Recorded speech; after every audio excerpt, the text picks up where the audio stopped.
Hey everybody, happy Tuesday. Thanks for joining me in the card closet. Got a special video response episode tonight. So Rick over at Vintage Oddball Cards is having a contest. Really no milestone reached or anything like that, just time for a contest, he said.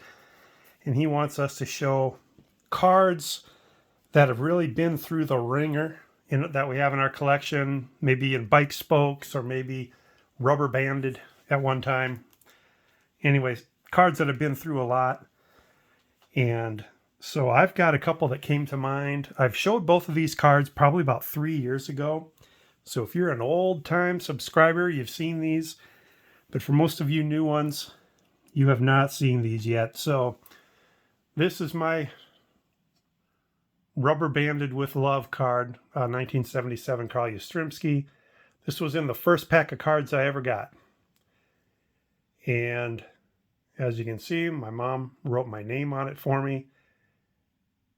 And notice the edges. Because it was my favorite card, it always was on the top of the stack. So if I had a stack of cards like this and I put the rubber band on, this one was always at the top because I wanted to see it. And that's why it just got all beat up. So for those of you that are too young to know,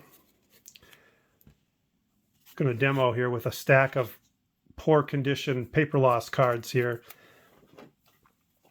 In the late 70s, early 80s,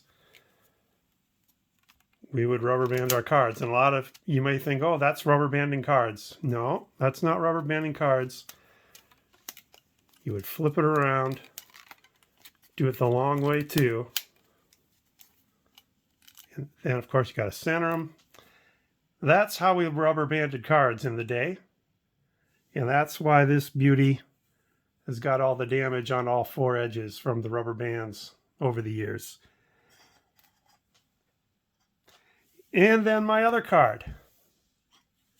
Back in the early 80s, a friend of mine had this card. His name was Joel. He was over at my house.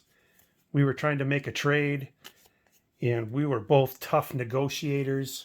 We just couldn't come to an agreement. He wanted more. I didn't want to give more. I thought it was already fair enough. This is the card I was trying to get from him. He was so frustrated that he ripped it up into 13, 14 pieces and went into the bathroom of my house and threw all the pieces in the garbage. After he left, I went into the garbage can and I picked out all the little pieces. I put the puzzle together, borrowed the Scotch tape from my mom, and lo and behold, I had the 1979 Topps Johnny Bench card. So there you go. Those are my two beaters. Carl Yastrzemski, Johnny Bench. I guess the winner of this contest is going to be determined by a little group of Rick's friends going to vote on it. And so as an extra bribe to you voters, and you know who you are, I'm going to bribe you. Since we're talking about rubber bands in this episode, in the description of the video, I'm going to provide a link to a baseball card article which talks about a baseball card show in 1973. And there are pictures, maybe a dozen or 15 pictures that were taken at the card show, a 1973 card show. Can you believe that? And if you look closely in the pictures, the dealers brought their cards to the show in rubber banded stacks of cards. I kid you not. The dealers, the cards that are for sale are all rubber banded like this. It's like a look back in time. So you voters, that's my bribe to you. Check out the article in the description. Hey, thanks everybody for joining me in the card closet. Have a great rest of your week. Talk to you later. Bye.